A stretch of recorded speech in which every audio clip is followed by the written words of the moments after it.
الحمد لله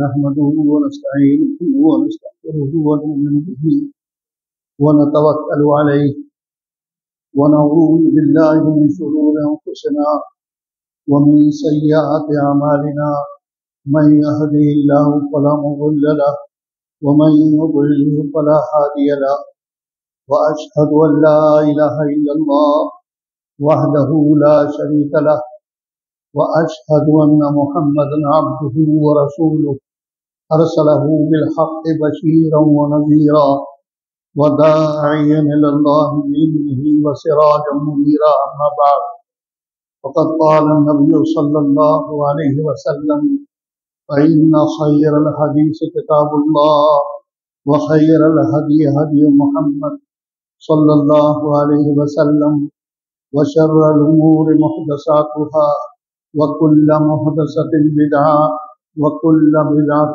ضلالة وكل ضلالة في النار أو كما قال عليه الصلاة والسلام. وقال الله عز وجل في كتابه المجيد أعوذ بالله من الشيطان الرجيم بسم الله الرحمن الرحيم واتقوا الله واعلموا أنكم إليه تحشرون. اللہ تعالیٰ کی حمد، اس کی پاکی، اس کی قدوسیت، اس کی ثنا، اس کی تعریف و توصیف کے بعد بے حد و بے شمار درود و سلام نازل ہوں اس نبی اکرم صلی اللہ علیہ وسلم کی ذات انور پر، جس پر خدائے رب جلیل نے اپنا آخری آئین، اپنی آخری کتاب، اپنا آخری نبی مبعوث فرما کے ساری انسانیت پر احسان عظیم فرمایا. اللہ رب العالمین کا فرمان عالی ہے واتقوا اللہ، دو چیزیں بس. واتقوا اللہ، اللہ سے ڈرو. واعلموا انکم الیہ تحشرون، دو باتیں بیان کی، اللہ سے ڈرو اور دوسری بات یہ ہے کہ یہ جان لو کہ تمہیں ایک دن اللہ کے حضور پیش ہونا ہے. یہ دو باتیں جنائی گئی اور بتائی گئی اور ہمارے ذہنوں میں ڈالی گئی. سب سے پہلی چیز یہ ہے کہ ہم جہاں بھی ہوں اللہ سے ڈریں، ہمارے دل میں اللہ کا خوف ہو. یہ بات اللہ رب العالمین نے فرمایا. وَاعْلَمُوا، اور تم اچھی طرح جان لو کہ تمہیں ایک دن جواب دہی کے لیے اللہ کے حضور پیش ہونا ہے. یہ دو باتیں ہیں، اللہ کا ڈر اور یہ یقین کہ ایک دن اللہ کے حضور پیش ہونا ہے. یہ دو باتیں اگر آدمی کے دل میں جمی ہوئی ہیں تو وہ کبھی بھی برائی نہیں کر سکتا، کبھی نافرمانی، اللہ کی نافرمانی نہیں کر سکتا. اللہ تعالیٰ کا یہ فرمان ہے، مسلمانوں، قرآن تم سے کہتا ہے جا بجا. یہ 126 قرآن کریم کی 126 آیات ہیں. 126 آیتوں میں اللہ رب العالمین فرما رہا ہے، اللہ رب العالمین ہم سے فرما رہا ہے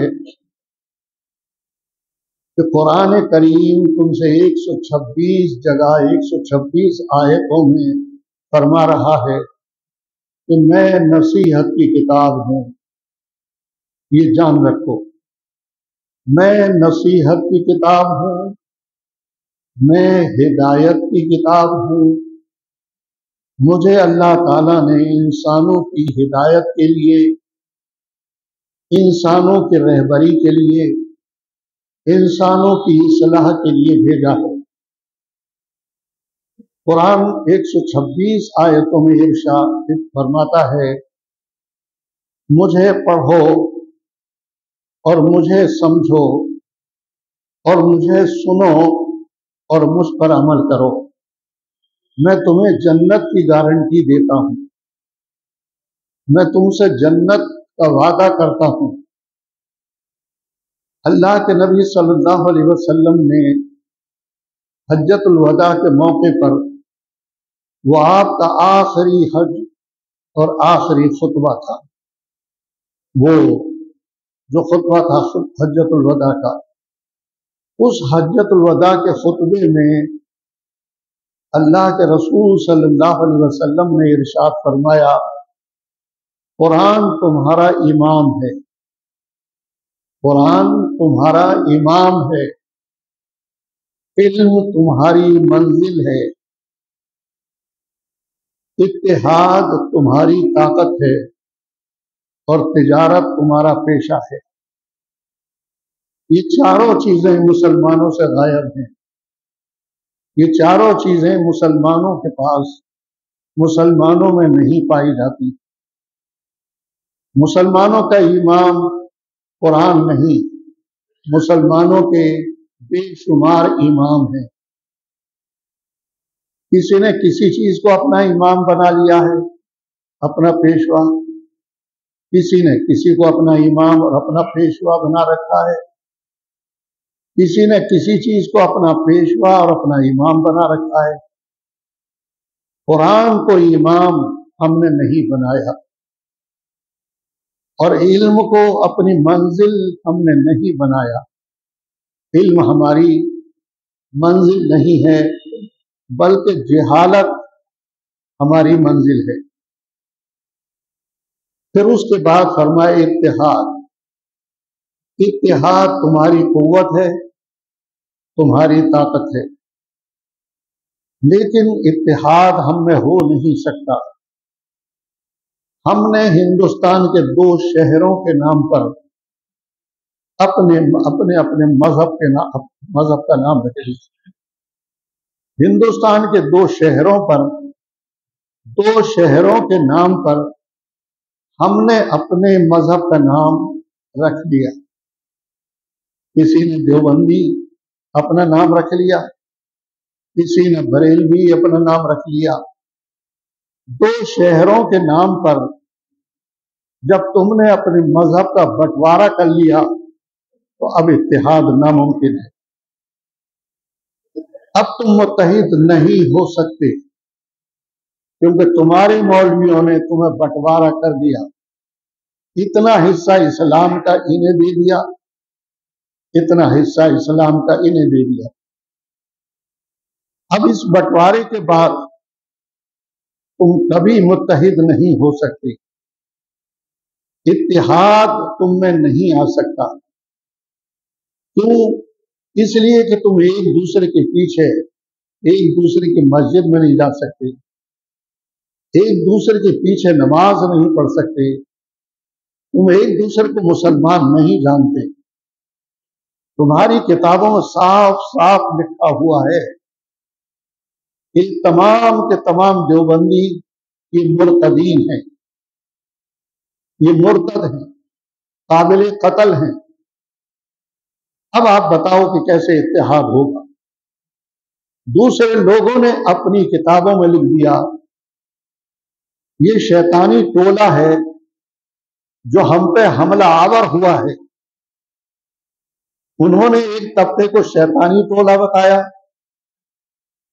انہوں نے ایک ٹولے کو، ایک فرقے کو، ایک جماعت کو صاف صاف بتا دیا کہ یہ مرتد ہیں۔ اب بتاؤ اتحاد کیسے ہوگا؟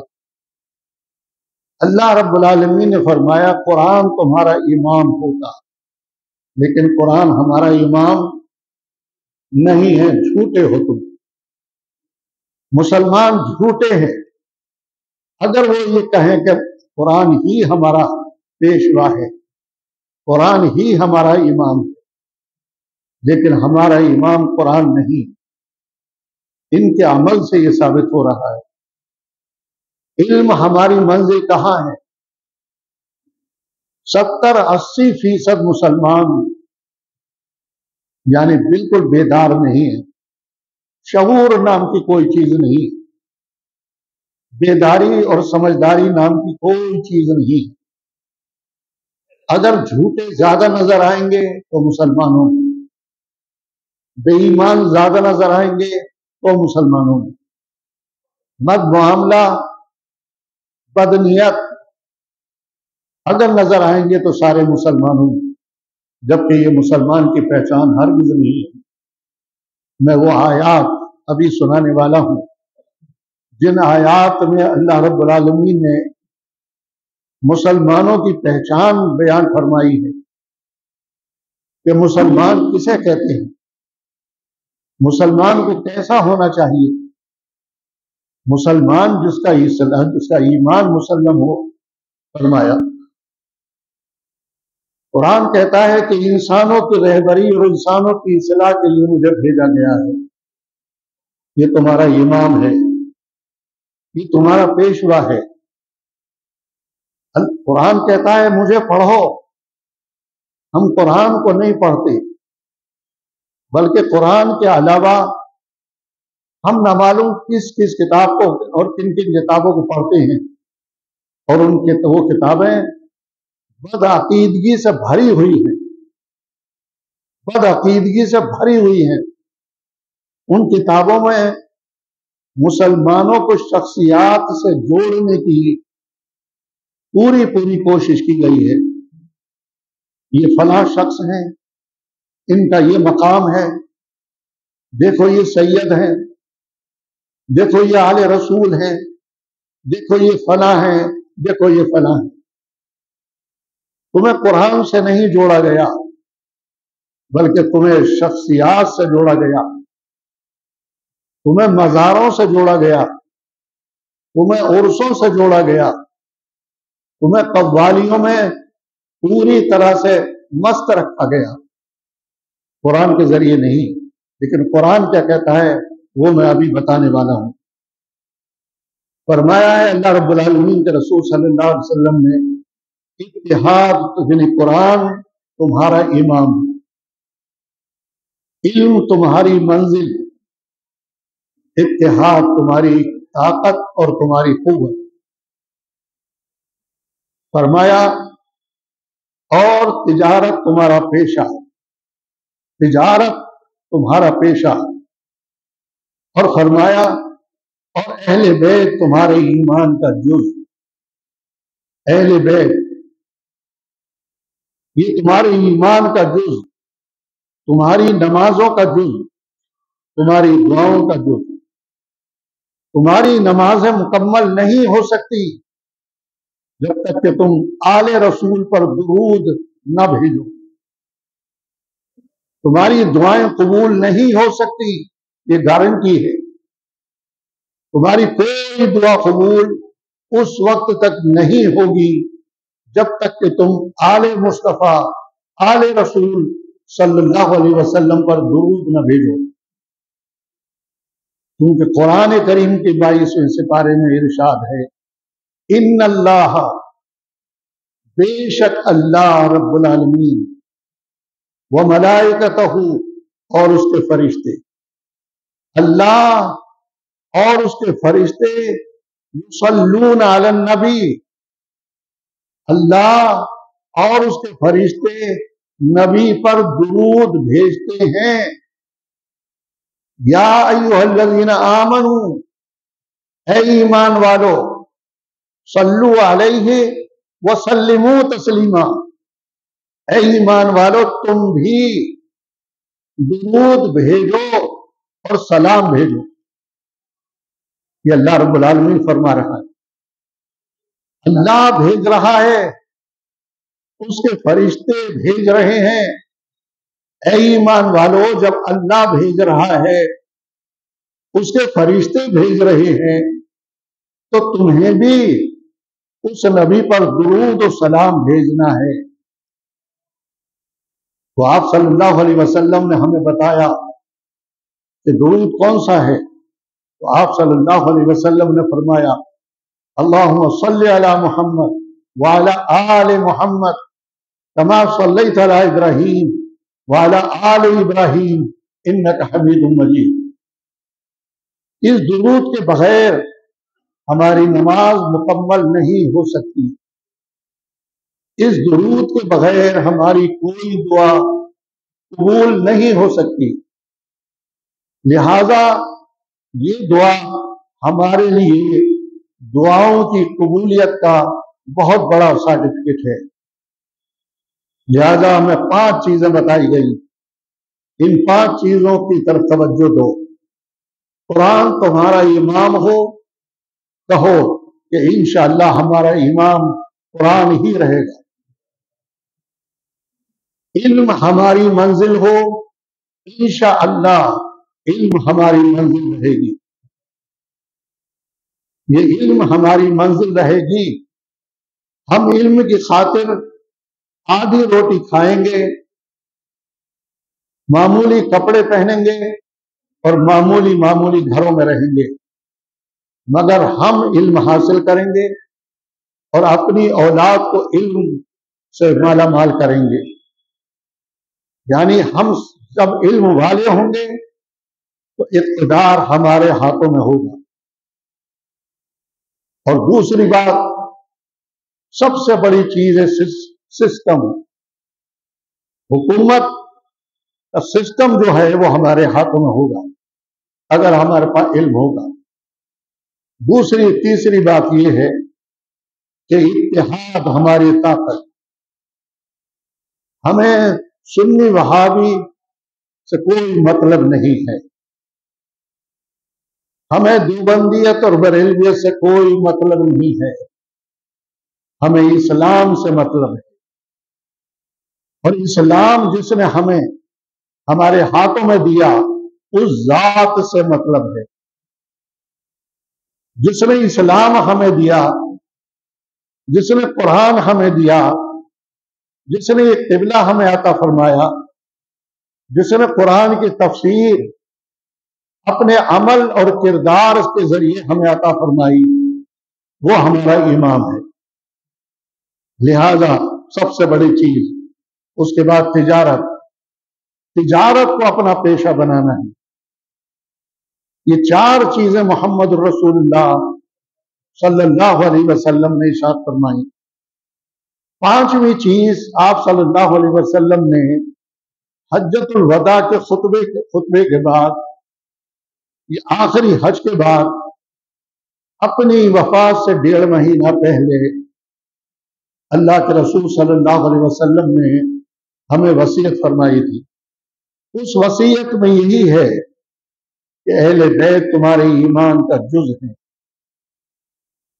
اہل بیت یعنی آپ صلی اللہ علیہ وسلم کا گھرانہ ہمارے ایمان کا حصہ ہے۔ ہمارا ایمان مکمل نہیں ہو سکتا، ہماری نمازیں مکمل نہیں ہو سکتی، ہماری کوئی دعا مکمل نہیں ہو سکتی جب تک کہ ہمارے سینے میں مصطفیٰ کے گھر والوں کی محبت، ہمارے دلوں میں پوری طرح سے محمد صلی اللہ علیہ وسلم کے گھرانے کی محبت نہ ہو۔ اور اگر آپ کی گھر 5 چیزیں ہیں جو ہمارے لیے جز ہیں۔ قرآن کریم کہتا ہے کہ اللہ تعالیٰ نے اتنی بڑی کائنات بنائی ہے، سجائی ہے انسانوں کے لیے، صرف انسانوں کے لیے سارے جانور، سارے پرندے، سارے جمادات اور نباتات، سمندر میں نظر ڈال کر دیکھو، آسمان پر نظر ڈال کر دیکھو، اندازہ نہیں لگ سکتا کہ اللہ رب العالمین نے یہ ساری کائنات 6 دن میں کیسے بنا دی۔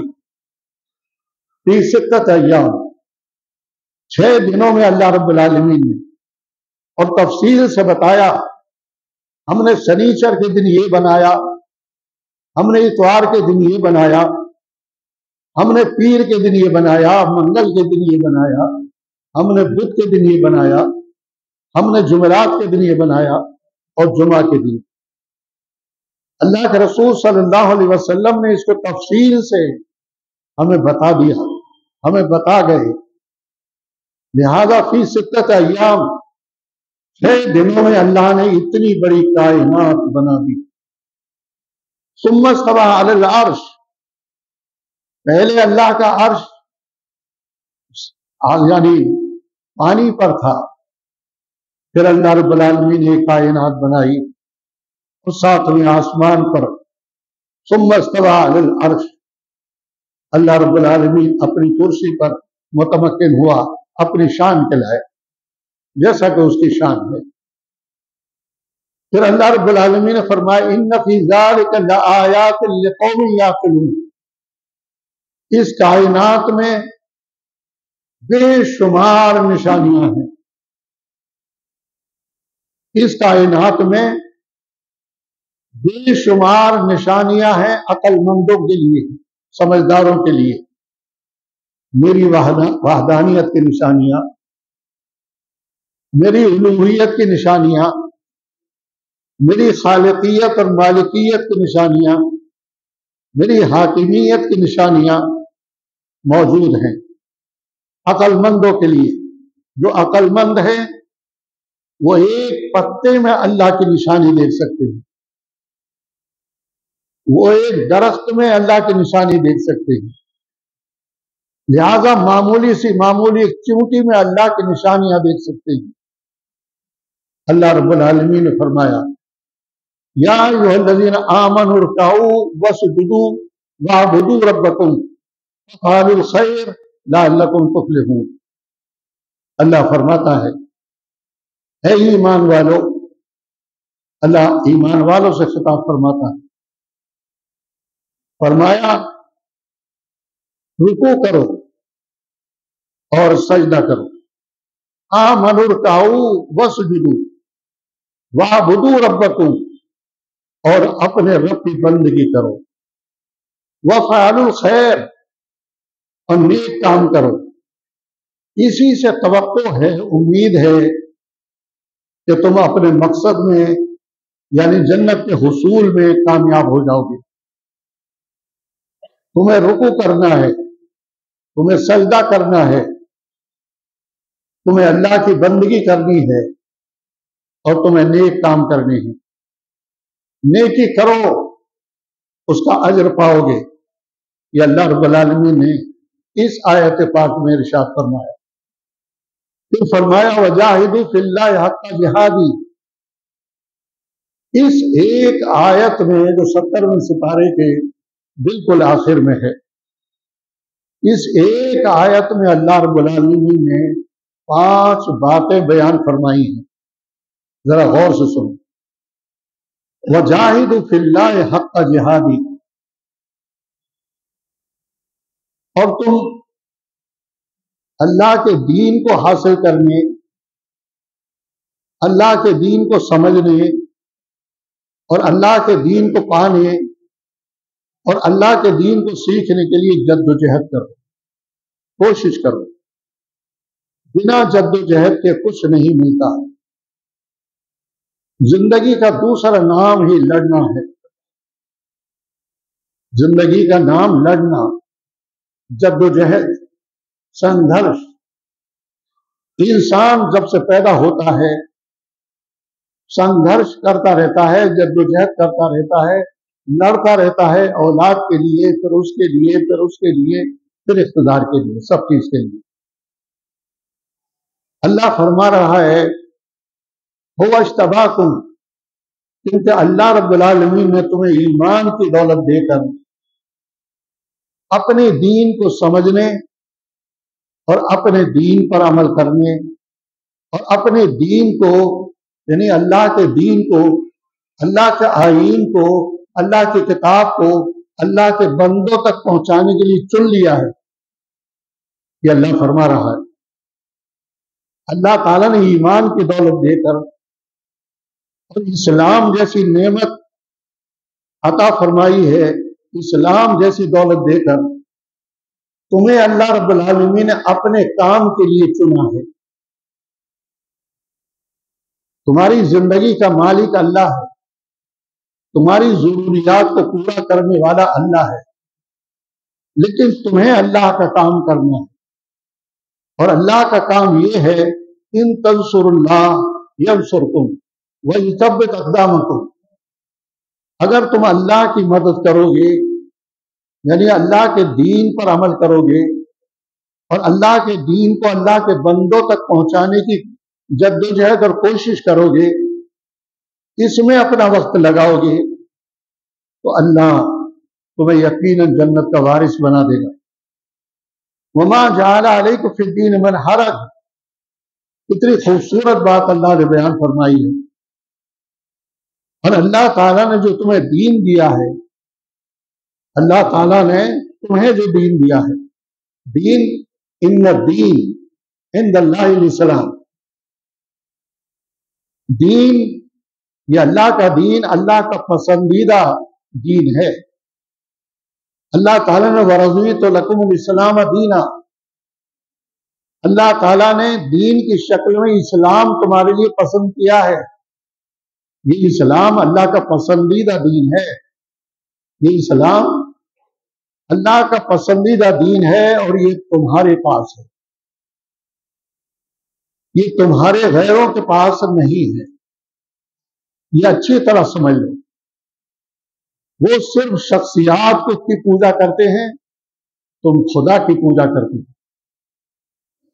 وہ صرف مٹی کی پوجا کرتے ہیں، وہ صرف بتوں کی پوجا کرتے ہیں، انسانوں کی پوجا کرتے ہیں، لیکن تم انسانوں کی پوجا کرنے کے لیے پیدا نہیں کیے گئے ہو، تم شخصیات کی پوجا کرنے کے لیے پیدا نہیں کیے گئے ہو، تم اس اللہ کی پوجا کرنے اور اللہ کی بندگی کرنے کے لیے پیدا کیے گئے ہو جو هو الاحد، جو احد ہے، جو صمد ہے، جو لم یلد ولم یولد ہے، ولم یکن لہ کفوا احد، اور اس کا ہمسر کوئی نہیں ہے، جو یکتا ہے، جو کسی کا محتاج نہیں، جو کسی سے پیدا نہیں ہوا اور کسی کو اس نے پیدا نہیں کیا، اس کا کوئی ہمسر نہیں ہے، سب اس کے محتاج ہیں اور وہ کسی کا محتاج نہیں۔ یہ صفات ان لوگوں کے خداؤں میں نہیں ہیں، تمہارے خدا میں، لہذا دین تمہارے پاس ہے، خدا کے فضل و کرم سے مذہب تمہارے پاس ہے۔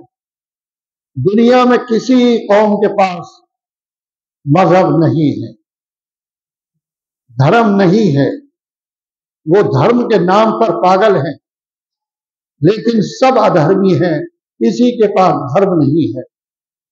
دھرم اور مذہب اور دین اگر کسی کے پاس ہے تو وہ صرف ایک قوم ہے جو مسلمان ہے، اس کے پاس۔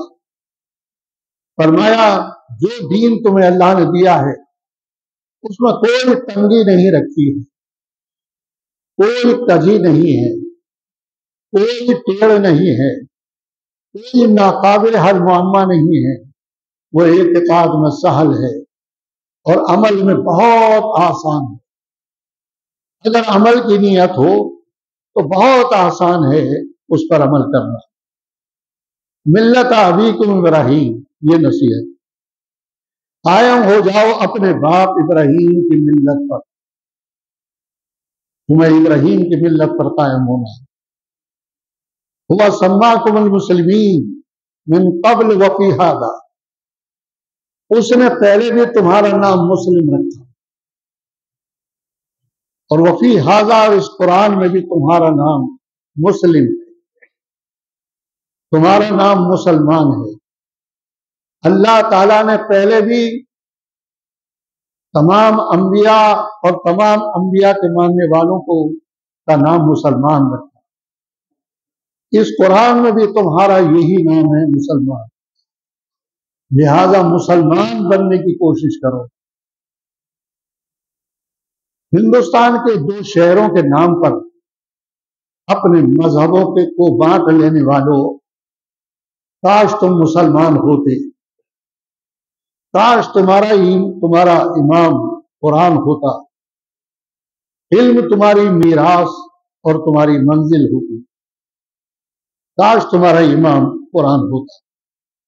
ہوا سماکم المسلمین، اس نام کے سوا خبردار، اس نام کے سوا کسی اور نام سے اپنے آپ کو پہچانوانا اللہ کے دیے ہوئے نام کی توہین ہے۔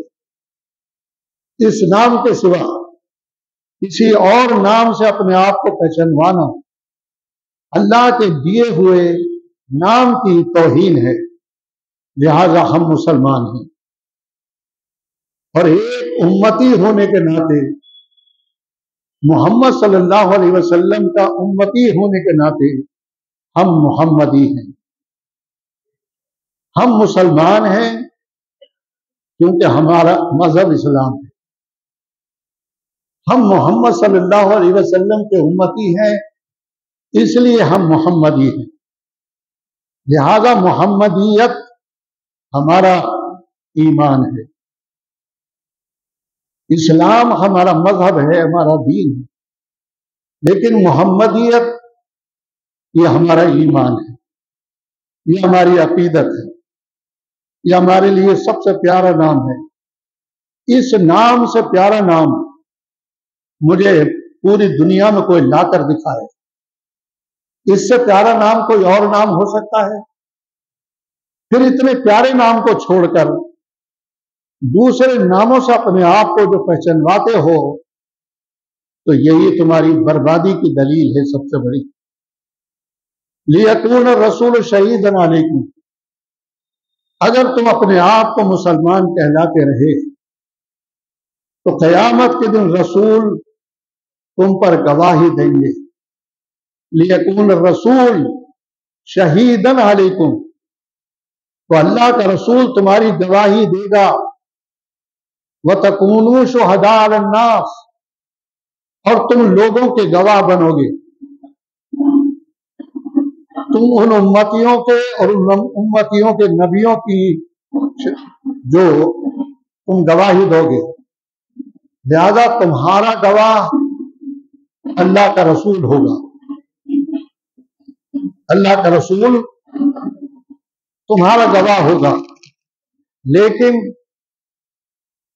تم ساری امتوں کے گواہ بنو گے، تم گواہی دو گے نوح علیہ السلام کی، عیسیٰ کی، موسیٰ کی۔ جب موسیٰ علیہ السلام سے اور عیسیٰ اور نوح علیہ السلام سے پوچھا جائے گا کیا تم نے میرا دین پہنچایا، وہ کہیں گے ہاں، اللہ فرمائے گا کیا ثبوت ہے؟ اس ثبوت کے لیے، اس گواہی کے لیے محمد صلی اللہ علیہ وسلم کی امت کو پیش کیا جائے گا۔ وَتَكُونُوا شُهَدَاءَ عَلَى النَّاسِ، 70ویں سپارے کے آخری رکوع میں اللہ فرما رہا ہے تم گواہی دو گے، تمہاری گواہی پر انہیں چھٹکارا ملے گا، تمہاری گواہی پر انہیں چھوڑ دیا جائے گا۔ فَأَقِیمُوا الصَّلَاةَ، یہ نماز تمہاری ایمان کا حصہ ہو، نماز سے تمہیں محبت ہو، وَآتُوا الزَّکَاةَ، اور تم زکات دینے والے بن جاؤ، نماز پڑھنے والے، زکات ادا کرنے والے۔ پھر فرمایا وَاعْتَصِمُوا بِاللَّهِ، اور اللہ سے وابستہ ہو جانے والے۔ جو لوگ اللہ سے وابستہ ہیں وہ مزاروں پہ سجدہ نہیں کر سکتے، مزار ان کے لیے، اور کوئی بھی جتنے بھی اللہ کے ولی اگر کہلا رہے ہوں تو یہ تمہارے مشکل کشا نہیں ہو سکتے، یہ مشکل کشا نہیں ہو سکتے، یہ مرنے کے بعد تمہارے کام نہیں آ سکتے، ان کا عمل ختم، ان کا حساب شروع ہو رہا ہے۔ مرنے کے بعد آدمی کا عملی زندگی ختم ہو جاتی ہے اور حساب والی زندگی شروع ہو جاتی ہے۔ وَاعْتَصِمُوا بِاللَّهِ، تو اللہ کے ہو جاؤ، ہوا مولاکم، کیونکہ اللہ سے بہتر مولا، اللہ سے بہتر کارساز، اللہ سے بہتر کاموں کا بنانے والا، اللہ سے بہتر، اللہ فرما رہا ہے اللہ سے بہتر تمہارا حاجت روا، تمہاری مشکل کشا کوئی نہیں ہو سکتا، لہذا اللہ سے وابستہ ہو جاؤ، اسی کو مشکل کشا مانو، اسی کو حاجت روا سمجھو، وہی تم سے سب سے زیادہ پیار کرتا ہے۔ فرمایا لقد انزلنا آیات بینات واللہ یہدی من یشاء، دیکھو ہم نے صاف صاف حقیقت بتانے والی آیات نازل کر دی ہیں، لہذا تم ان آیات کو پڑھو اور ان آیات کو سمجھنے کی کوشش کرو۔ اللہ فرما رہا ہے بہت وضاحت کے ساتھ، خداوند قدوس نے فرمایا وَمَن يُطِعِ اللَّهَ وَرَسُولَهُ وَيَخْشَ اللَّهَ، جو اللہ اور اس کے رسول کی فرما برداری کرے گا، جو اللہ اور اس کے رسول کی فرما برداری کرے گا اور اللہ سے ڈرتا رہے گا اور اس کی نافرمانیوں سے بچتا رہے گا، اللہ فرما رہا ہے وہی کامیاب لوگ ہیں۔ انما المؤمنون الذین اذا ذکر اللہ، سچے اور حقیقت میں ایمان والے وہ لوگ ہیں، اللہ فرما رہا ہے سچے اور حقیقت میں ایمان والے تو وہ لوگ ہیں جب ان کے سامنے اللہ کا ذکر ہوتا ہے،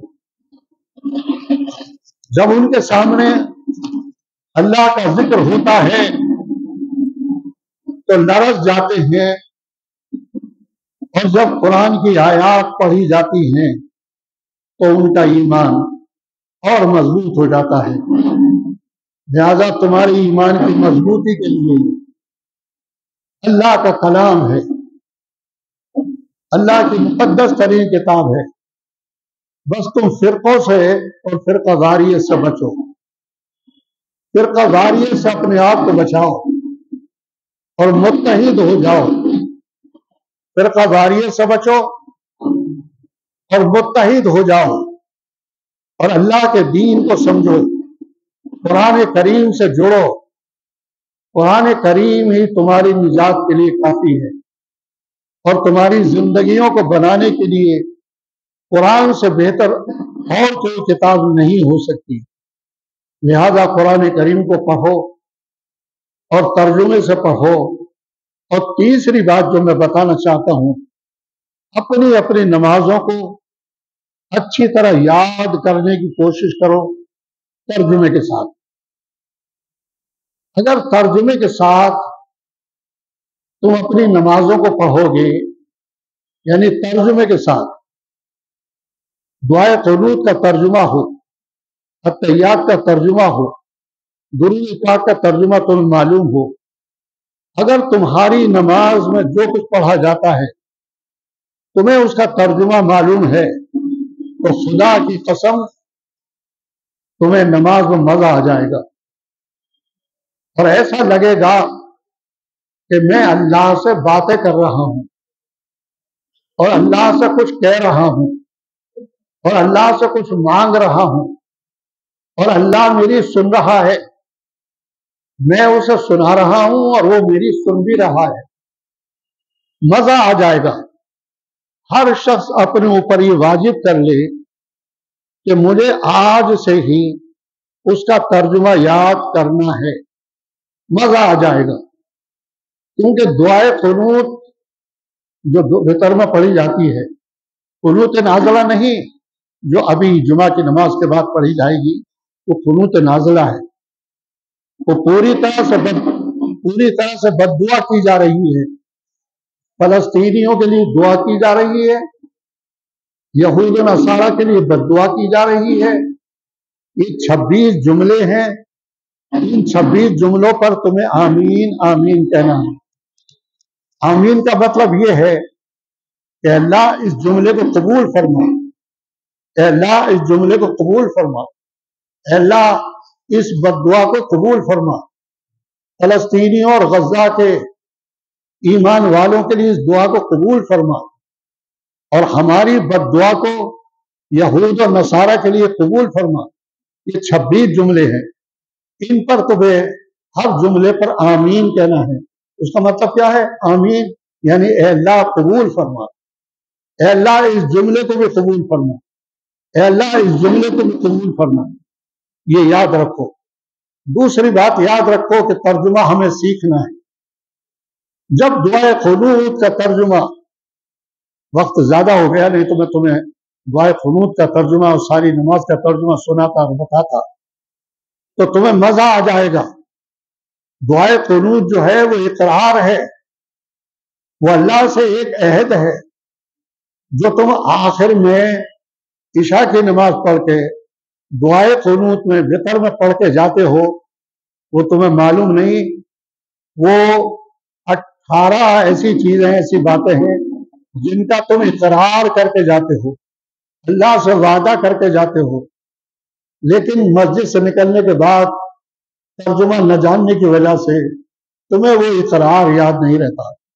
اقول قولی ھذا واستغفر اللہ لی ولکم ولسائر المسلمین من کل ذنب فاستغفروہ انہ هو الغفور الرحیم۔ الحمد للہ الہادی الی صراط السبیل، اشہد ان لا الہ الا اللہ